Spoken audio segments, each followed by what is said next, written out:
할렐루야. 거룩한 주일 2부 예배 나오신 여러분을 환영하고 축복합니다. 오케스트라 연주를 듣는데 우리는 모두가 다 축복의 사람이라고 고백합니다. 이곳에 모인 한 사람 한 사람이 하나님의 축복의 사람인 줄 믿습니다. 혹시나 이 자리에 공허한 마음으로 하나님 텅 빈 마음으로 나온 분들이 있으십니까? 오늘 말씀과 은혜로 채우는 그 귀한 시간이 되길 간절히 소망합니다. 우리가 믿음으로 나아갑시다. 이 믿음이 있으시다면 이제 다 자리에서 일어서서 함께 인내하며 하나님의 은혜의 보좌 앞으로 나아가도록 하겠습니다.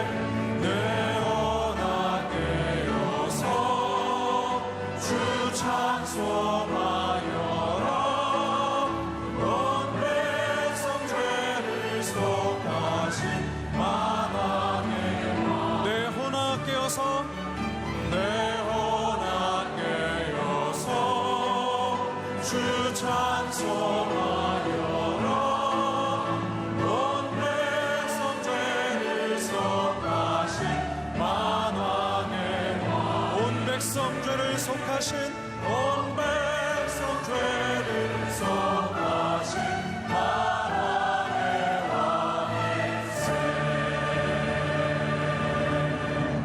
기도하겠습니다.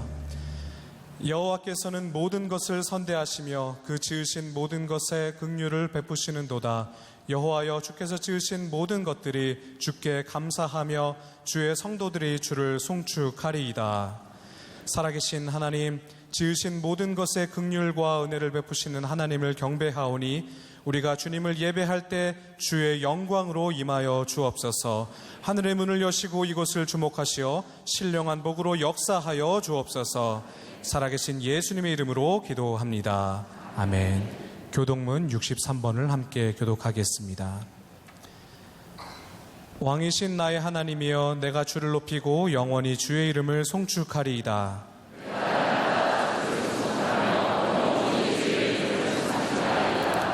여호와는 위대하시니 크게 찬양할 것이라. 그의 위대하심을 측량하지 못하리로다.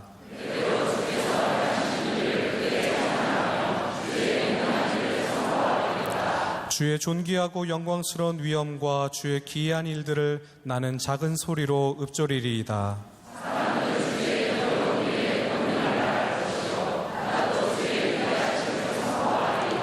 그들이 주의 크신 은혜를 기념하여 말하며 주의 의를 노래하리이다.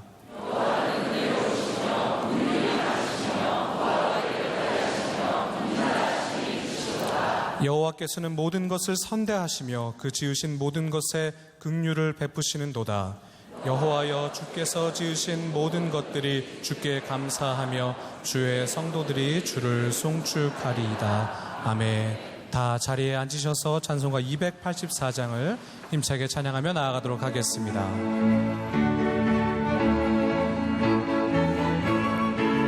오랫동안 모든 죄 가운데 빠져 더럽기만 알면 어떤 은혜, 아무 목록 없이 구원하는 언어, 하나님의 자녀 지금 되었네. 주의 그 사랑 한량없도다. 찬송할지어다 예수의 공로. 주의 그 사랑 한량없도다. 찬송할지어다 주의 보혈로서 정결하게 씻어 태양에서 떠난 몸이 되고 세상의 지물은 한곳 없어지니 하나님의 빛이 영화롭도다. 주의 그 사랑 한량없도다. 찬송할지어다 예수의 공로. 주의 그 사랑 한량없도다. 찬송할지어다 죄의 깊은 잠과 그 세상의 꿈을 어서 깨어나라. 나의 친구여, 은혜 받은 날과 온 세상에 선포되었네. 주의 그 사랑 한량 없도다. 찬송할지어다 예수의 공로. 주의 그 사랑 한량 없도다. 찬송할지어다. 우리 3절 한 번 더 찬양합니다. 주의 깊은 잠과 주의 깊은 잠과 그 세상의 꿈을 어서 깨어나라. 나의 친구여 은혜 받을 날과 구원 얻을 때가 지금 온 세상에. 아멘. 주의 그 사랑 주의 그 사랑 한량 없도다. 찬송할지어다 예수의 공로. 주의 그 사랑 한량 없도다. 찬송할지어. 한 번 합니다. 주의 그 사랑 주의 그 사랑 한량 없도다. 찬송할지어다 예수의 공로. 주의 그 사랑 한량 없도다. 우리 한 번 더 주님의 사랑을 노래하며 나갑시다. 주의 그 사랑 주의 그 사랑 한량 없도다. 찬송할지어다 예수의 공로. 주의 그 사랑 한량 없도다. 찬송할지어다 예수의 공로. 아멘.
지난 2주간 여러분들이 들었던 말씀 가운데 하나가 분노에 대한 이야기였고, 지난주는 교만에 대한 이야기였습니다.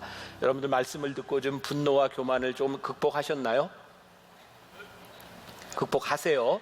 네, 오늘 이제 질투에 대한 말씀을 나누게 될 텐데, 여러분들 설문조사에 보니까 내 죄에 대한 문제가, 질투는 그렇게 많은 비중을 차지하지 않고 있지만 아마 이 질투에서 자유로울 수 있는 사람은 아무도 없을 것 같습니다.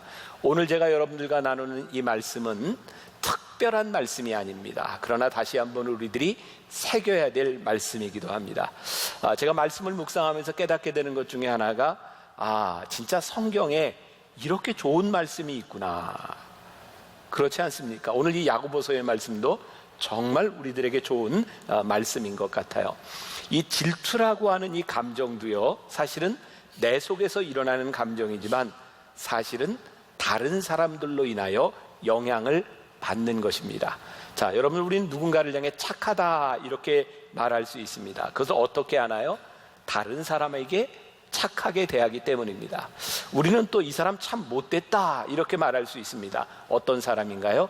타인에게 못되게 구는 사람들입니다. 이 죄에 대한 문제들을 보면 모든 것들이 내 안에서 시작되지만 관계적인 측면에서 일어나는 일들입니다. 제가 이 말씀을 준비하면서 우리 교인들에게 이렇게 원고를 한번 주고 이 말씀을 묵상하라, 그리고 묵상한 글을 제가 받아보았어요. 저는 정말 깜짝 놀랐어요. 우리 교회에 이 묵상을 하는 이렇게 신실한 사람들도 이런 감정을 느끼는가?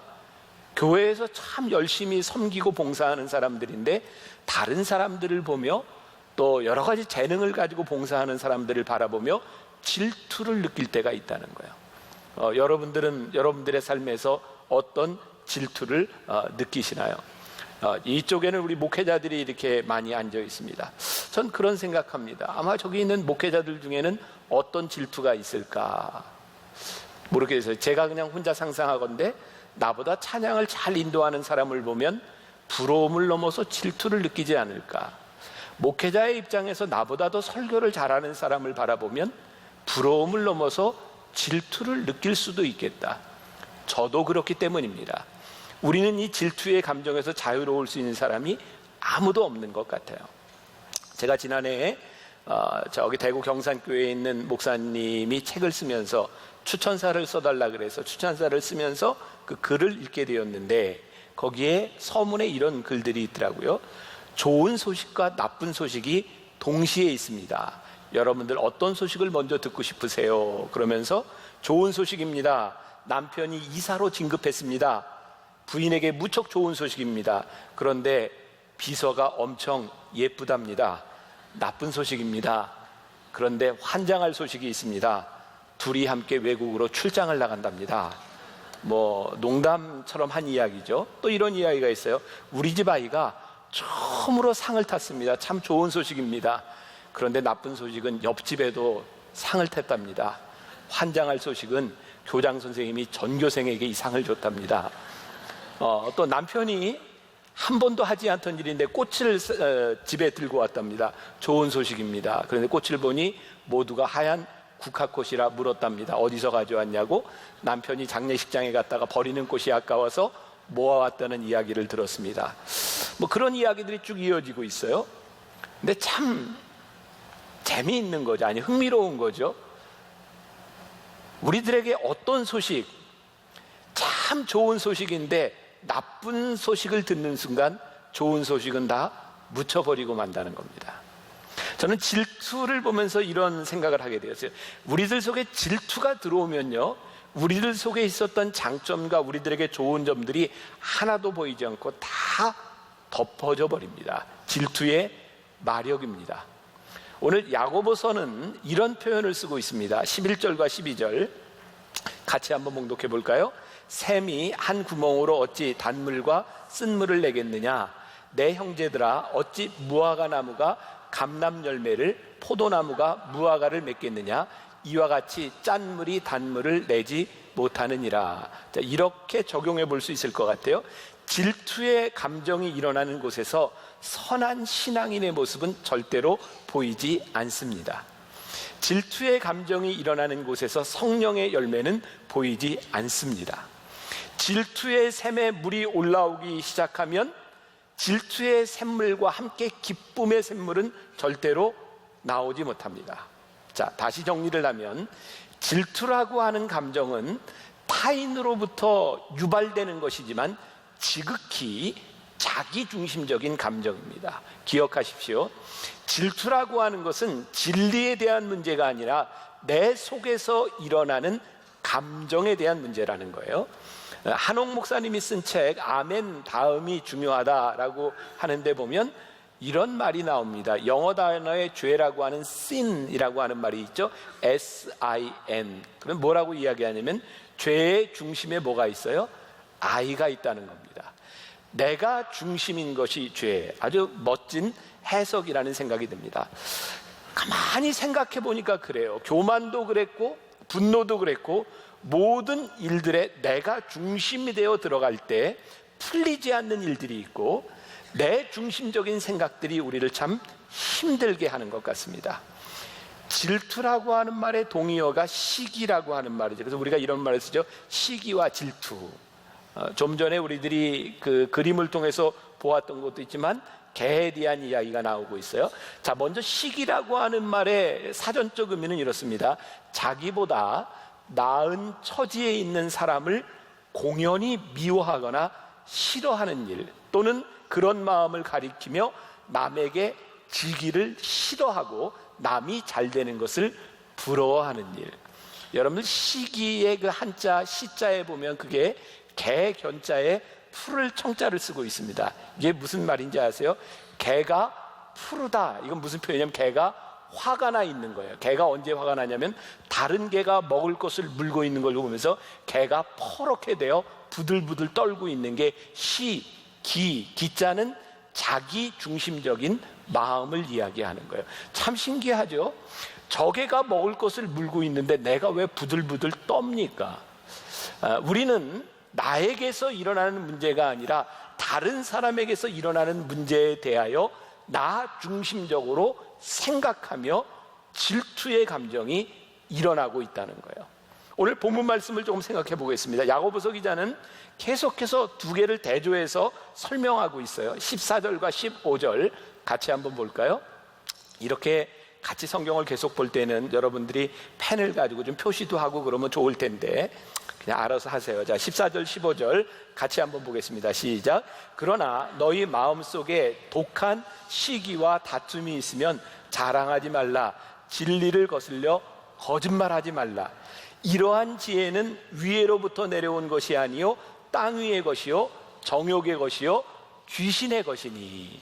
자, 오늘 말씀은 아주 철저하게 두 가지를 비교해서 설명하고 있습니다. 하나는 땅의 것, 하나는 위의 것.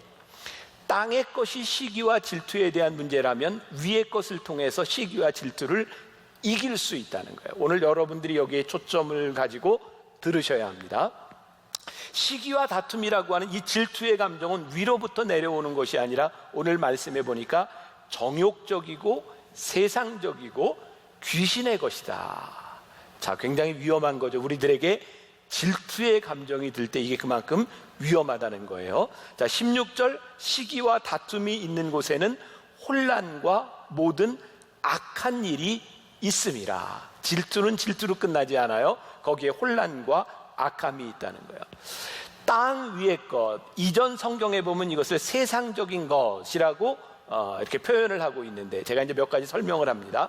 세상적이라고 하는 것이 무엇일까요? 마태복음 10장 35절부터 45절에 보면 유명한 말씀이 있어요. 예수님께서 십자가를 지시려고 예루살렘을 향해 가시고 있는데 예수님의 제자였던 세베대의 아들 야고보와 요한이 예수님 영광 중에 하나는 우편에 하나는 좌편에 앉게 해주세요 라고 말합니다. 굉장히 세상적인 가치로 이야기를 하고 있죠. 자, 예수님은 십자가를 지시겠다고 올라가는데 제자들은 세상적인 가치를 가지고 이야기를 하고 있어요. 그래서 문제는 뭔지 아세요? 이 세상적 가치를 가지고 이야기하는 이 두 제자를 바라보며 다른 제자들이 어땠다고요? 화를 냈다는 거예요. 왜 화를 냈을까요? 만일 다른 10명의 제자가 이 두 사람과 다른 가치를 가지고 있었다면 이들은 화를 낼 이유가 없습니다. 그들은 표현을 하지 않았을 뿐이지 그들도 동일한 세상적 가치를 가지고 있었기 때문에 그들의 이야기에 대하여 화를 내고 있는 거죠. 여러분, 우리들에게서 우리의 감정을 참 숨기기 쉽지 않은 경우들이 그런 경우죠. 뭐 예를 들어서 우리 차를 타고 간다고 합시다. 여기에 햇볕이 이렇게 계속 들고 있어요. 여긴 그늘이죠. 아무도 햇볕 드는 곳에 앉고 싶지 않습니다. 그러나 마음이 조금 넓은 사람이 햇볕 있는 곳에 그늘을 양보하고 앉습니다. 계속 타고 가다 보면 슬슬 기분이 나빠지기 시작합니다. 한 번쯤 바꿔주자고 하면 좋을 텐데 저 사람은 끝까지 그늘에 앉아 있는구나. 그러면서 화가 나기 시작해요. 그러면 바꿔준 사람이 조금 착하기는 하지만 진짜 착한 사람은 아니라는 이야기입니다. 그렇죠? 나도 여기에 앉고 싶은 걸 참았을 뿐입니다. 그러니까 감정을 속이고 있는 것이지 내가 그렇게 선천적으로 착한 사람은 아니라는 거예요. 물론 양보하는 사람이 착하기는 하지요. 그러나 우리들 모두가 동일한 욕심과 질투, 세상적인 마음을 가지고 있기 때문에 이 질투의 감정들이 사라지고 있지 않는 겁니다. 우리들의 내면을 솔직하게 보자는 거예요. 아주 오래된 조크죠. 어떤 교회에 있는 무슨 일이 있었는지 모르지만 집사, 권사, 장로, 목사 이런 분들이 함께 죽어서 하늘나라를 가게 되었대요. 예수님께서요 다 교인들이 오는데 환영을 하는데 집사가 먼저 들어오니까 예수님이 막 뛰어나가서 끌어안으면 너 참 잘 왔다 이렇게 환영을 하시더래요. 권사가 왔는데 역시 예수님이 일어나서 그래 너 잘 왔구나 이렇게 오라고 하시더래요. 장로님이 왔는데 예수님이 딱 그 자리에 일어서서 잘 왔구나 이렇게 손을 흔들대요. 목사님이 들어왔는데 예수님이 자리에서 일어나지도 않고 손을 흔들더래요. 그래서 사람들이 물어봤대. 왜 이렇게 집사, 권사, 장로 이렇게 환영하는 게 틀리고 목사님이 왔을 때는 자리에도 일어나지 않으십니까? 그랬더니 예수님이 내가 일어나면 제가 내 자리 뺏을지도 몰라. 그래서 못 일어난다 그랬대잖아요. 여러분들 지금 이 교회 안에 만연하고 있는 가장 큰 문제가 무엇인가요? 자리 다툼인 거예요. 우리들이 하나님을 믿는다고 하면서도 진짜 하나님을 믿는 것이 아니라 우리들에게 이 자리의 욕심, 세상적인 것들이 우리들로 하여금 다툼을 일으키며 자리를 차지한다고 하는 것은 내가 이 자리에서 누구를 지배하겠다고 하는 것이고 지배욕이 일어나면 지배를 당하는 사람들은 그것을 그대로 받아들이는 것이 아니라 기분 나쁘게 받아들이고 질투하고 싸움이 일어난다는 거예요. 그래서 이 질투라고 하는 것, 시기라고 하는 것은 세상적이다 이렇게 이야기를 하고 있어요. 또 오늘 본문 말씀에 보면 정욕적이다라고 하는 말씀을 하고 있는데 정욕이라고 하는 것은 욕심에 뿌리를 두고 있다 이런 말이에요. 자, 우리가 정욕적인 욕심에 뿌리를 두면 어떤 일들이 일어나는가?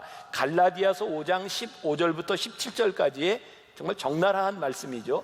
만일 서로 물고 먹으면 피차 멸망할까 조심하라. 내가 이르노니 너희는 성령을 따라 행하라. 그리하면 육체의 욕심을 이루지 아니하리라. 육체의 소욕은 성령을 거스르고 성령은 육체를 거스리나니 이 둘이 서로 대적하므로 너희가 원하는 것을 하지 못하게 하려 함이니라. 성경은 우리들에게 분명히 이야기하고 있어요.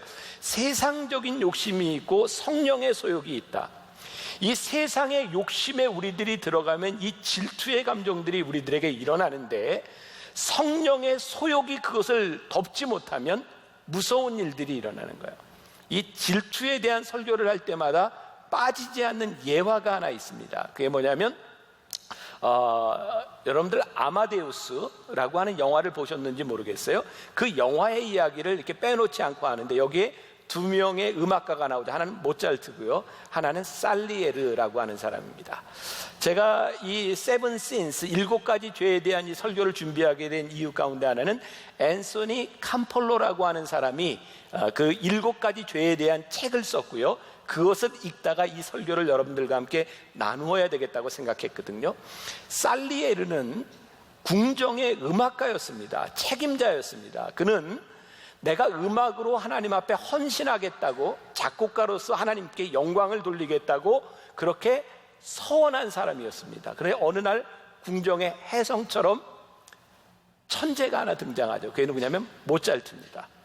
모차르트는 음악을 얼마나 잘 만드는지 모릅니다. 살리에리는 모차르트를 보면서 어떤 생각을 하냐면, 나는 하나님께 음악을 통해 영광을 돌리려고 했으나 내 음악은 사라져버릴 것이다. 그렇게 가치 있는 것이 아닌데 모차르트의 음악을 보니 이것은 자기가 따라갈 수 없는 거예요. 그때부터 살리에리는 모차르트를 질투하기 시작하고 그의 재능들을 다 잃어버리기 시작합니다. 저는 이런 생각을 해요. 참 신기하지 않습니까? 하나님께서 살리에리에게 그런 마음을 주셨고 작곡할 수 있는 재능을 주셨다.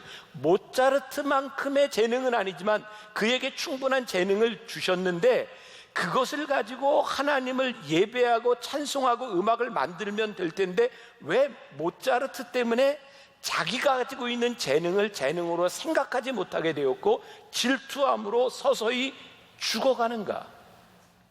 이 질투라고 하는 것이요, 정말 무서운 것이 뭐냐면, 질투가 들어오는 순간 내 속의 재능이 하찮게 여겨진다는 거예요. 그래서 이 질투에 대하여 또 오늘 본문은 마귀적이다 이렇게 이야기하고 있어요. 여러분, 세상적인 것을 지나서 정욕적인 것을 지나서 마귀적이다. 무서워요. 질투는 내가 하는 것 같지만, 내 중심적인 것 같지만 이 속에 악한 영이 도사리고 있다고 하는 것을 우리들이 알아야 합니다. 자, 여러분, 두렵게 한번 바라봅시다. 우리들에게 질투의 마음이 있을 때 이것이 마귀적이라고 하는 것이 얼마나 무서운지. 사무엘상 18장 6절부터 18절까지에 보면 그 18장에 유명한 사건이 나와요. 다윗이 골리앗과 싸워서 이기게 된 일이죠. 우리가 잘 아는 이야기입니다. 제가 조금 읽어드릴게요. 6절부터 9절. 우리가 돌아올 때에, 전쟁에서 블레셋과 싸워서 이겨 돌아올 때에 다윗이 블레셋 사람을 죽이고 골리앗을 죽인 거죠. 돌아올 때에 여인들이 이스라엘 모든 성읍에서 나와서 노래하며 춤추며 소고와 경세를 가지고 왕 사울을 환영하는데, 잘 보세요. 누구를 환영해요? 왕 사울을 환영하는데, 여인들이 뛰놀며 노래하여 이르되 사울이 죽인 자는 천천히요 다윗은 만만이로다 한지라. 사울이 그 말에 불쾌하여 심히 노하여 이르되 다윗에게는 만만을 돌리고 내게는 천천만 돌리니 그가 더 얻을 것이 나라 말고 무엇이냐 하고 그날 후로 사울이 다윗을 주목하였더라. 자, 제가 여러분들 잘 보세요라고 말을 했어요. 사람들이 누구를 환영하고 있어요? 사울 왕을 환영하고 있습니다. 그런데 사울은요, 자기를 환영하는 환영 인파가 보인 것이 아니라 그들이 다윗에 대하여 칭찬하는 것이 눈에 들어옵니다. 자, 저는 목사니까요 이렇게 이야기해 볼 수 있을 것 같아요. 저 담임 목사잖아요. 저기 우리 부목사님들이 여기 많이 앉아 있어요. 부목사님들이 잘해서 교인들이 부목사님을 칭찬해요. 제가 기분이 좋을까요, 나쁠까요? 좋아요. 왜냐하면 제가 사울보다는 나은 사람인 것 같아요. 왜 저는 기분이 좋냐면, 부목사님들을 막 칭찬하면 제가 으쓱해서 올라가요. 왜? 부목사님들을 여기에서 일하도록 사역하도록 시킨 사람이 누구예요? 저예요. 그러면 부목사님들이 일 잘하는 게 누구 능력이에요? 제 능력 아니에요? 그래서 저는 부목사님들이 설교를 잘하든 사역을 잘하든 그게 전부 누구의 능력이라고 생각해요? 이야, 괜찮은 담임 목사다. 이렇게 생각하면 아무 문제가 없는데, 나보다 잘하는 부목사님들을 바라보면, 아니 교인들이, 아니 부목사가 설교를 잘한다고 사역을 잘한다고 칭찬해? 그러면서 질투를 하기 시작하면 내 속에 있는 리더십과 내 속에 있는 능력이 사라져버리고 질투의 눈으로 사람을 보기 시작한다는 거예요. 그 영어 성경에 보면 사울이요 이렇게 표현돼, jealous eyes, 질투의 눈으로 on David, 다윗을 보았다. 다윗의 재능을 본 것이 아니라 질투의 눈으로 다윗을 보기 시작하며, 이제 그 순간부터 사울 왕은 자신에 있는 장점을 다 잃어버립니다. 사울 왕이 질투하기 시작하면서 그 순간부터 사울 왕은 정상적인 삶을 살아가는 것이 아니라 정상적인 삶을 다 놓고 질투의 눈으로 보았던 다윗을 죽이려고 살아갑니다. 얼마나 불행한 인생을 살아가는지 몰라요. 여러분, 질투가 얼마나 무서운 죄인가. 우리들 속에 장점이 사라지고 질투가 우리들 속에 들어오는 순간 우리의 인생이 비참하게 망가질 수 있다는 거예요. 그러니까 오늘 혹시 우리들 마음 가운데 질투의 감정이 있다면 하나님 오늘 이거 이기게 해주셔서 우리들이 성령의 소욕을 따라 살아가는 사람이 되게 하여 주옵소서. 우리가 오늘 이겨야 될 문제인 거죠. 자, 그럼 이제 질투를 극복하는 방법으로 들어가 보겠습니다. 오늘 본문 야고보서 3장의 근거에서 17절 말씀에 보니까 17절 18절 우리 같이 봉독합니다. 시작. 오직 위로부터 난 지혜는 첫째 성결하고, 다음에 화평하고 관용하고 양순하며 긍휼과 선한 열매가 가득하고 편견과 거짓이 없나니 화평하게 하는 자들은 화평으로 심어 의의 열매를 거두느니라. 굉장히 좋은 말씀이에요. 오직 위로부터 난 지혜라고 되어 있어요. 자, 질투의 감정이 세상적인 것이라면 이 질투를 이길 수 있는 것은 어디에서부터? 위로부터 난 지혜라는 거예요. 하나님께서 위로부터 주신 성령의 소욕과 하나님의 마음이 우리들 가운데 들어오면 우리는 질투가 아닌 사명을 따라 살아가는데, 사명을 따라 살아가는 증거가 뭐냐면 성결하고 화평하고 양순하고 긍휼과 선한 열매가 가득하고 편견과 거짓이 없다, 이렇게 되어 있어요. 화평케 한다는 거예요. 질투가 아닌, 세상이 아닌 하늘의 지혜로 우리 가운데 살아가면 화평케 되는 거예요. 여러분, 질투하는 사람이 있는데 화평할 수 있나요? 아니에요. 그러니까 우리가 질투를 극복했다고 하는 것은 우리들 가운데 화평이 생기는 거예요. 말콤 X라고 하는 유명한 흑인 인권 운동가가 있습니다. 말콤 X가요 그런 고백을 합니다. 자기는 흑인 인권 운동을 하면서 백인들을 굉장히 미워했고, 우리들이 어떻게 이 흑인의 인권을 찾을 수 있을까라고 생각했는데, 백인들을 미워하던 그의 마음에 속에 무엇이 있는 걸 발견했냐면 백인들에 대한 열등감이 있음을 발견한 거죠. 백인을 부러워한 거였어요. 우리가 백인처럼 생기지 않은 것에 대한 열등감으로 흑인 인권 운동을 했는데, 그가 이것을 어떻게 극복했느냐? 말콤 X가 이렇게 말을 합니다.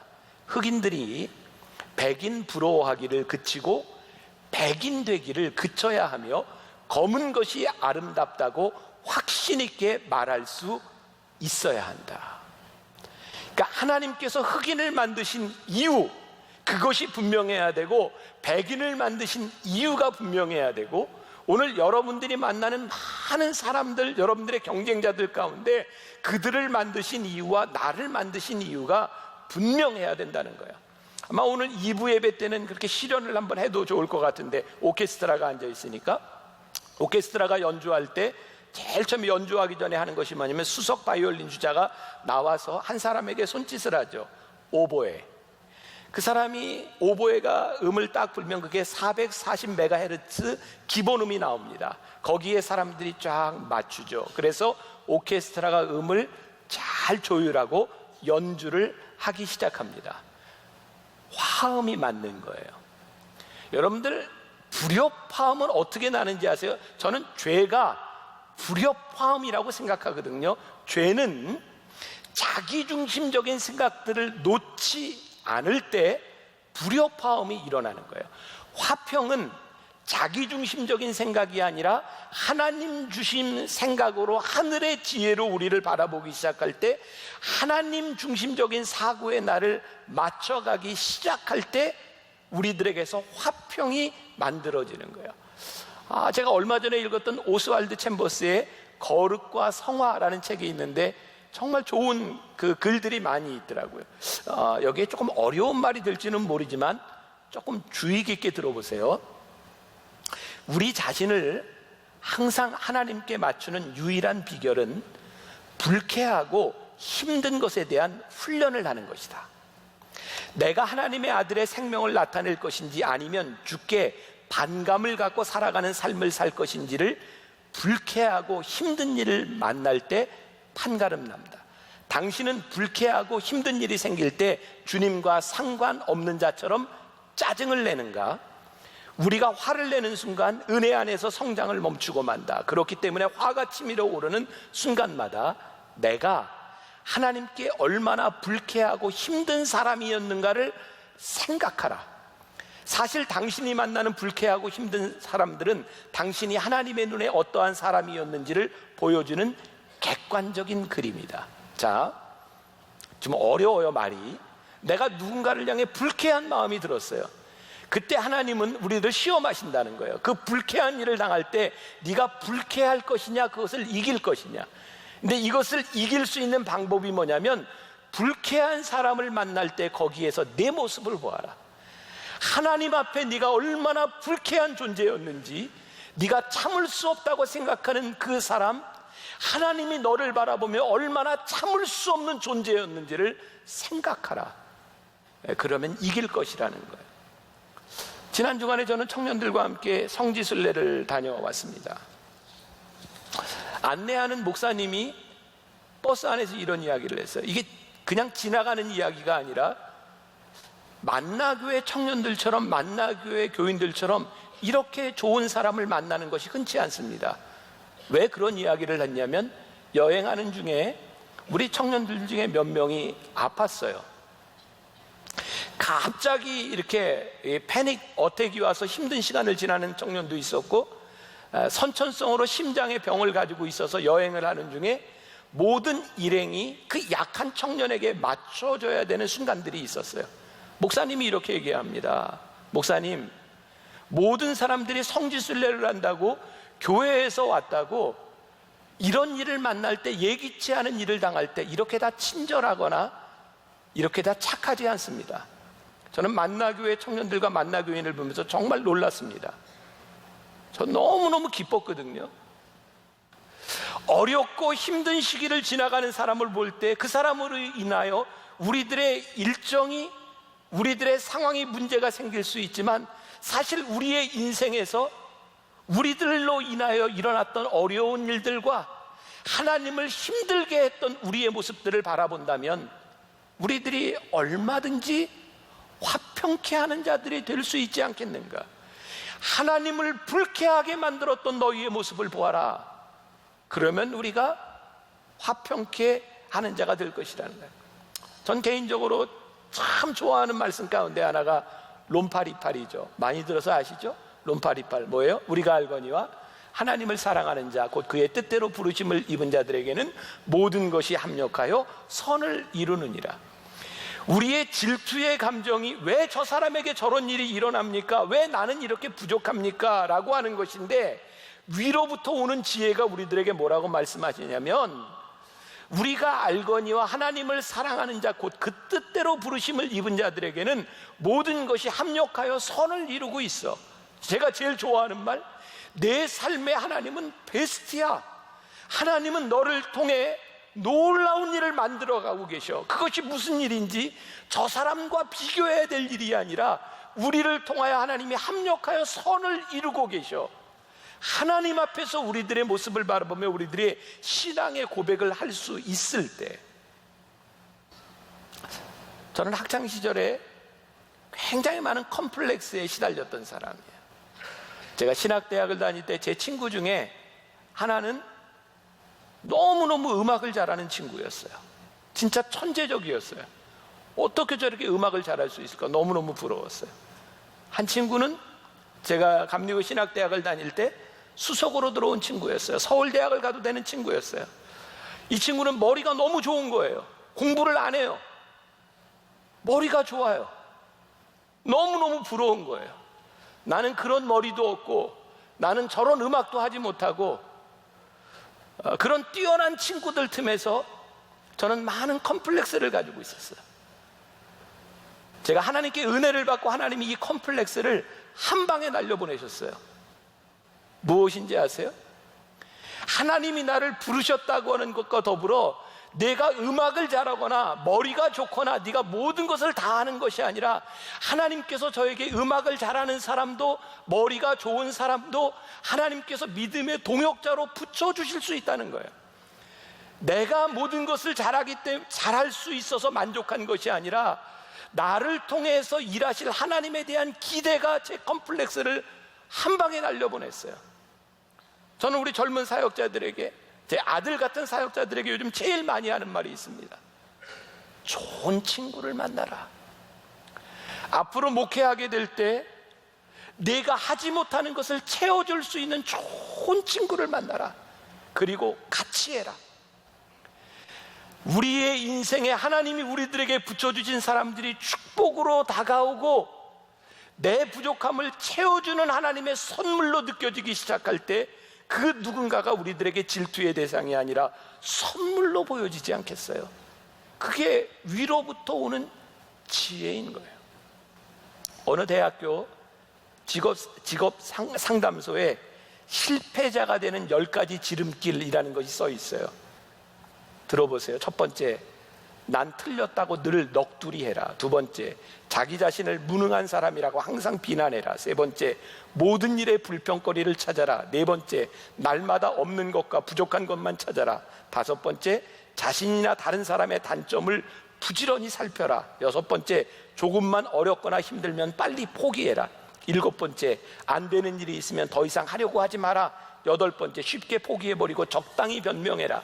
아홉 번째, 얼굴은 항상 용기 없고 낙심된 모습을 보여라. 열 번째, 한 번 실패하면 이젠 끝장이라고 믿어라. 그러면 당신은 반드시 실패자가 될 것이다.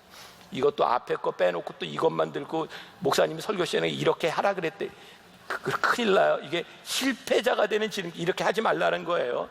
자, 여러분들, 하나님의 속성, 하나님은 어떤 분이신가 성경에서 우리들이 알아야 되는 거예요. 마태복음 25장의 달란트의 비유를 보면 우리가 정말 수없이 들어왔던 거죠.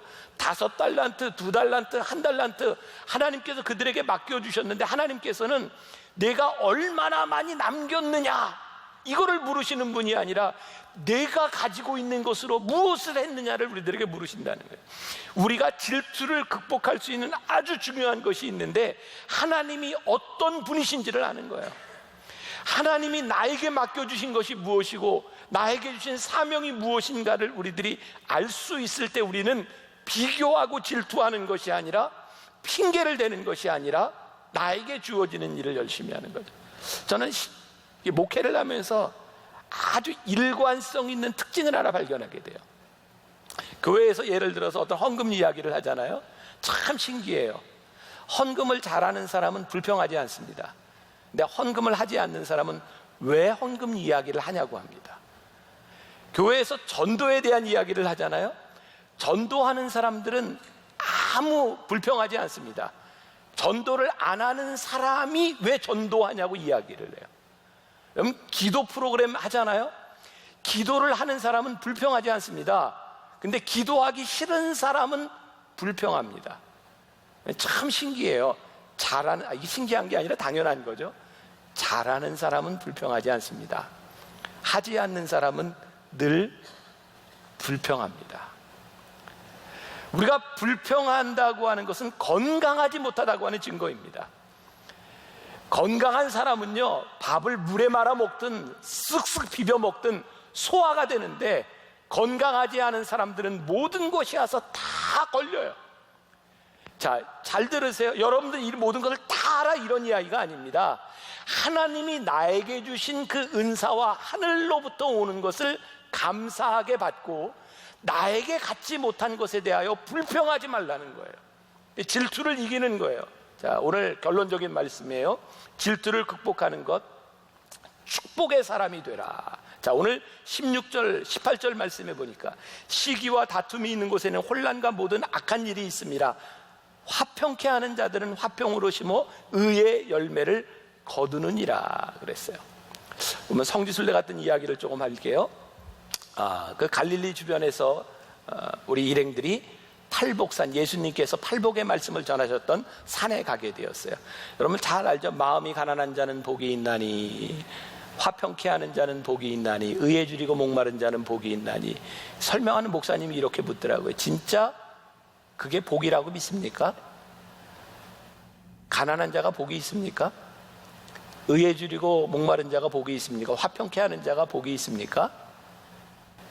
근데 여기에서 복이 있으라라고 하는 말이 마카리오스라고 하는 히라본데요. 그분의 이야기예요. 이 말이 처음 쓰여진 건 호모의 오디세이라고 하는 그 소설에 처음으로 마카리오스라고 하는 말이 나오는데, 복이 있습니다 라고 하는 이 말의 뜻이 뭐냐면 하나님과 같이 될 것입니다 라는 뜻이라는 거예요. 마음이 가난한 자는 복이 있습니다. 왜냐하면 하나님 같이 될 것이기 때문입니다. 화평케 하는 자는 복이 있습니다. 왠지 아세요? 당신이 하나님 같은 사람이 될 것이기 때문입니다. 질투를 극복하십시오. 여러분들이 있는 곳에서 화평을 만드십시오. 그것이 복입니다. 왜냐하면 여러분들이 하나님 같은 사람이 될 것이기 때문입니다. 테레사 수녀에 대한 유명한 일화가 있어요. 어느 날 고름이 나오는 아이를 치료하고 있는 테레사 수녀에게 어떤 사람이 질문을 합니다. 수녀님은 잘난 사람, 편안하게 사는 사람, 높은 자리에 있는 사람이 부럽지 않습니까? 그때 테레사 수녀가 이렇게 대답을 합니다. 허리를 굽히고 섬기는 사람에게는 위를 쳐다볼 수 없는 시간이 없으니까요. 나는 불평하지 않습니다. 시기와 다툼이 없는 곳에는 항상 평화가 깃들고 삶의 기름기가 흐릅니다. 우리가 누구를 바라보며 시기하거나 질투하는 것이 아니라 우리들에게 주어진 사명을 바라보며 살아가게 될 때 우리들이 질투와 시기를 극복하게 될 것이라는 거예요. 이 질투를 극복하는 것은요, 축복하는 것에 있어요. 다윗의 이야기로 돌아와요. 사람들이 다윗을 칭찬할 때 만일 사울 왕이 다윗을 질투하지 아니하고 다윗을 축복했더라면 그는 얼마나 위대한 왕이 될 수 있었을까요? 다윗을 질투하는 것이 아니라 그렇게 좋은 장군을 활용해서 그 사람으로 하여금 전쟁에 나가서 승리하게 했다면 그는 얼마나 위대한 왕이 될 수 있었을까요? 질투하는 사울을 하나님이 떠나셨다고 되어 있어요. 그리고 하나님이 다윗과 함께 하셨다고 되어 있어요. 얼마나 무서운 이야기예요. 우리가 질투하는 순간 하나님의 영이 우리를 떠나버리는 거예요. 무서운 이야기예요. 하나님이 우리를 쓰실 수 없는 거예요. 유명한 예화입니다. 영국 런던의 동시대에 유명한 목사님 셋이 함께 목회를 했습니다. 한 사람이 너무 유명한 설교가인 침례교의 스펄전 목사님, 또 한 사람이 누구냐면 웨스트민스터 교회에 담임 목사였던 캠벨 몰간, 그리고 동시대에 F.B. 마이어라고 하는 목사님이 있었습니다. 정말 이게 놀라운 이야기인데요, 이 마이어 목사님의 고백이에요. 캠벨 몰간 목사님이 미국의 선교사로서 사역할 때 그는 그곳에 있는 캠벨 목사님을 위하여 늘 기도했답니다. 그런데 캠벨 목사님이 웨스트민스터 교회로 부임하게 되었을 때 더 이상 마이어 목사님은 캠벨 목사님을 축복하고 기도하지 못했대요. 왜냐하면 거기로 사람이 모이기 시작한 거예요. 당대 최고의 설교가였던 스펄전, 그리고 켈벤 몰간 목사님, 마이어 목사님은 위대한 사람이었지만 그들에 미치지 못하는 사람이에요. 너무너무 괴로워서 하나님께 기도했답니다. 하나님, 제 속에 일어나는 이 질투의 감정을 극복하게 해주세요. 그때 하나님께서 마이어 목사님의 마음 가운데 이런 음성을 주시더래요. 질투를 극복하려고 하지 말고 그를 축복해라. 그때부터 마이어 목사님은 캠벨 목사님을 축복하기 시작했대요. 하나님, 스펄전 목사님과 캠벨 몰란 목사님, 그의 교회를 축복해 주세요. 그리고 어느 날 모든 사람들이 모인 교회에서 위대한 설교를 하나 하게 됩니다. 기도를 하게 됩니다. 그 기도의 내용이 뭔지 아세요? 제가 읽어드릴게요. 하나님, 몰간 목사님을 축복해 주셔서 사람들이 그 교회에 메어지도록 해주시고 들어갈 자리가 없거든 우리 교회로 보내주시옵소서. 그리고 세 사람은 당대의 위대한 목회자로 남습니다. 제가 지난해 제주에 안식년을 보낼 때입니다. 정말 맛있는 음식점이 있어서 제주에 오는 제 손님들을 그 집에 여러 번 이렇게 제가 데려갔어요. 굉장히 좁은 집인데 사람이 많아요. 차 댈 데가 없어요. 근데 바로 옆에 큰 음식점이 있어요. 주차장도 넓어요. 그러니까 사람들이 맛있는 집에 와가지고 차 댈 데가 없으니까 그 집에 차를 대는 거예요. 어느 날부터 그곳에 가면 그 큰 음식점에 손님이 없는 그 집 주인이 하는 일이 뭐냐면 나와서 거기에 차를 못 대게 하는 거예요. 저도 2번을 갔어요. 어디 왜 왔습니까? 이 집에 왔습니다. 여기 차 못 댑니다. 사람을 다 쫓아보내는 거예요. 어느 날 그 집이 문을 닫았습니다. 저 속으로 이런 생각을 했어요. 이 집이 이렇게 장사가 잘 되는 건 얼마나 마음 아프고 가슴 아픈 일이겠습니까? 그렇지만 그 집에 오는 손님들에게 차를 대지 못하도록 쫓아냄으로 인하여 자기도 죽어가고 있는 거예요. 힘든 일인 걸 압니다. 그러나 그 집을 축복하며 이 집에 사람이 넘쳐서 우리 집에도 그 사람이 넘쳐올 수 있는 마음을 가졌다면 그 집은 망하지 않았을 것 같아요. 저희 교회 권사님 식당 중에 굉장히 유명한 식당이 있습니다. 그 권사님이 그런 이야기를 해요. 우리 집에 손님이 꽉 차야 다른 집에 손님이 찹니다. 근데 그 동네에 음식점들이 다 찹니다. 힘들다고 하는 것을 압니다. 나보다 잘하는 사람, 나보다 잘하는 병원, 나보다 잘하는 식당, 나보다 잘하는 사업을 하는 사람들을 바라보면 그것이 얼마나 힘들다고 하는 것을 압니다. 그러나 질투하는 것은 나를 죽이는 일입니다. 오늘 성경은, 오늘 말씀은 우리들에게 이야기합니다. 힘들지만 축복하십시오. 질투를 이기도록 하십시오. 그리고 그 축복이 흘러 넘치도록 하십시오. 그것이 질투를 극복하며 살아갈 수 있는 길이기 때문입니다. 우리가 축복하면 감사할 수 있습니다. 질투하면 절대로 감사하지 못합니다. 감사하는 삶에 하나님이 우리들에게 주시는 축복이 있는 거예요. 우리는 이렇게 생각하지 않아요? 저는 죄가 없는 곳에서 살고 싶고 경쟁이 없는 곳에서 살고 싶고 주님만 바라보며 살고 싶습니다. 그런 세상은 없습니다. 존재하지 않습니다. 오스왈드 챔버스가 거룩한 성화라는 책에서 이런 말을 합니다. 설맹이라는 말이에요. 설맹. 사람의 눈이요, 하얀 눈만 쳐다보면 어느 날 눈이 보이지 않는다는 거, 설맹이 된다는 거예요. 우리가 살아가고 있는 이 세상에서 하나님과 동행하고 싶습니다. 하나님만 바라보고 싶습니다. 설맹이 되는 거예요. 그런 세상은 존재하지 않습니다. 질투를 이기는 것은 질투할 대상이 없는 곳에서 살아가는 것이 아니라 우리들이 숨쉬고 살아가는 이 세상에서 세상적인 것이 많은 곳에서 우리들과 경쟁하는 이 세상 속에서 그들을 축복하며 그 속에 감사하며 서로 싸울 수밖에 없는 세상 가운데서 화평을 만들어가기 시작할 때에 하나님께서 우리로 하여금 능력 있는 삶을 살아가게 하시고 우리들에게 축복이 넘치게 하는 거예요. 사랑하는 여러분, 여러분들에게 묻습니다. 여러분들 속에 있는 질투를 이기기를 원하십니까? 여러분들로 인하여 화평케 되기를 원하십니까? 축복하십시오. 이 말을 하는 저나 여러분들에게 이것이 얼마나 어렵다고 하는 것을 압니다. 그러나 축복하십시오. 감사하십시오. 그것이 여러분들로 하여금 복된 인생을 살게 할 줄 믿습니다.